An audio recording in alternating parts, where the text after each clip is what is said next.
After she say no, she run up into the room. Once he disappear in the room, all you hear is smack. I told you, clean this damn room. That's when he come back out the room with the belt still in his hand and sit back down on the couch. He like, man, my bad. She like to show out when company here. How kids be acting out whenever somebody come over and shit, right? In my mind, I'm like, this nigga weird, you feel me? But the shit funny at the same time. Now, as we talking, I'm throwing in little jokes every now and then. Like when you went and bought your girl onesie, did you get you one too? And let me find out y'all be up in here playing Rugrats and shit. I'm like, shit, a bitch couldn't pay me to deal with no bullshit like that. After a while, you could tell that the shit I was popping was starting to get to him. Start trying to pop his shit back, but he's starting to have like an aggressive tone with it. You know how niggas start to get mad when they get roasted? Eventually, that's when he like, do what the fuck I want to do with my girl, and if any nigga got a problem with it, they can do something about it. I'm like, shit, somebody might need to do something about it because it looked like you're trying to beat the system. As soon as I said that, bro hopped up. And when he hopped up, I hopped up. Now we fighting all in the living room, right? And I'm whooping that nigga, you know what I'm saying? He can't fuck with me. Since he weighed more than me, he ended up using his weight on me and pushing me. And when he pushed me, I fell up into one of them full body mirrors and shit and broke that motherfucker. I just remember feeling my back hit that motherfucker like, damn, that shit hurted, right? You know how adrenaline be rushing and shit in the middle of a fight, so I got right back in it. Start blendering the nigga again. 304 get to running out the room screaming, but nobody paying attention to her, you know what I'm saying? We fighting, and the one nigga, he just looking. Eventually, the pea partner that brought me over there ended up breaking it up. And now he break it up, you feel me? We both huffing and puffing out of breath and shit. But that nigga bleeding and shit, right? He got blood running all down his nose and shit. But still talking shit like he wanna fight. I'm talking shit back like, bro, look at your fucking face. Like, you really still wanna fight? Like, your shit fucked up, bro. That's when the nigga that brought me like, man, we peas, man. We ain't supposed to be fighting and all of this and that, right? Like, shit, I was just on some friendly roasting, you know what I'm saying? This nigga over here getting mad about it. Anyways, we end up talking, right? And then shit end up calming down. So about 6 months go by, right? And I'm riding up the blade. That's when I see some 304s down and I get to sweating. So as I get to sweating, I look at one of the 304s and I'm like, damn, she look kind of familiar. And I never forget a face,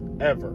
So finally, I'm like, oh, that's old girl, you feel me, from the nigga house that was acting like a baby. I immediately get to popping it at her. I'm like, I hope your ass ain't out here still acting like a baby and shit. She start laughing, right? So I end up getting her in the car. I'm like, shit, let me give her a little interview and see if she probably like normal now, because it could have been just old dude on some weird shit and trying to make it seem like it was her. So we chopping it up in the car. I'm giving her a little interview and shit, right? That's when out of nowhere, she like, so you gonna be my dad? You gonna adopt me? That's when I'm like, man, stop fucking playing with me, you feel me? I'm finna kick you out my car. That's when I put her back down, you know what I'm saying? I never seen her again after that. Now do me a favor and like, comment, and subscribe to my YouTube, West LA Success 3.